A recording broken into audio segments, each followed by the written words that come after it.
एक छोटे से गांव में रामू नाम का एक मेहनती किसान रहता था। वो दिन रात मेहनत करके अपने खेत में फसल उगाता और उसे बेचकर अपना गुजारा करता था। रामू बहुत समझदार, वो अपनी कमाई का एक छोटा हिस्सा हमेशा बचाकर रखता था। उसने अपनी बचत को एक मटके में डालना शुरू कर दिया। कई साल बीत गए। एक दिन रामू ने देखा कि उसका मटका लगभग भर चुका था।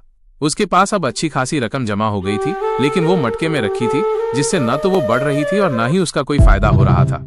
रामू ने सोचा, ये पैसा मेरे लिए काम क्यों नहीं कर रहा है, मुझे इसे बढ़ाना चाहिए। वो अपने गांव के सबसे बुद्धिमान व्यक्ति उसने पंडित जी को अपनी समस्या बताई।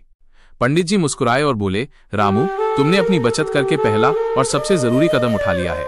अब तुम्हें दूसरा कदम उठाना है, माइनस अपने पैसे को काम पर लगाना। सोचो, अगर तुम एक बीज बो तो उससे एक पेड़ बनता है और वो कई फल देता है।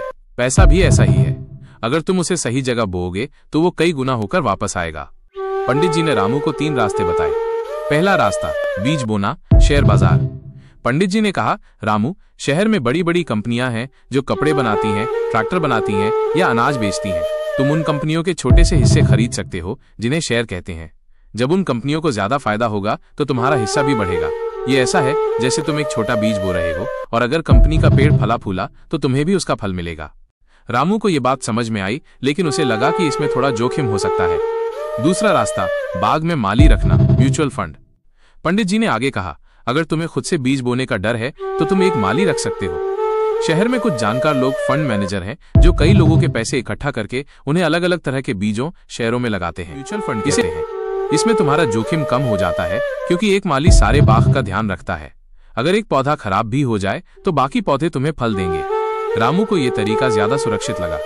तीसरा रास्ता, जमीन खरीदना, रियल एस्टेट। पंडित जी ने तीसरा रास्ता बताया, रामू, तुम अपने गांव या पास के शहर में एक छोटी सी जमीन या दुकान खरीद सकते हो। समय के साथ उस जमीन की कीमत बढ़ेगी, या तुम उस दुकान को किसी को किराए पर दे सकते हो, जिससे तुम्हें हर महीने कुछ पैसा मिलता रहेगा। ये ऐसा है जैसे तुम एक जमीन खरीद रहे हो और वो जमीन तुम्हें लगातार पैसा। रामू ने ये सब सुनकर अपनी बचत का कुछ हिस्सा म्यूचुअल फंड में लगाया और कुछ पैसों से एक छोटी सी दुकान भी खरीदी।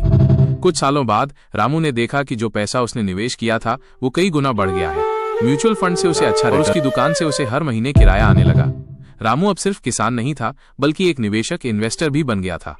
उसने पंडित जी का धन्यवाद किया, क्योंकि उन्होंने उसे ये सिखाया था कि पैसा सिर्फ कमाने के लिए नहीं, बल्कि उसे काम पर लगाने के लिए भी होता है।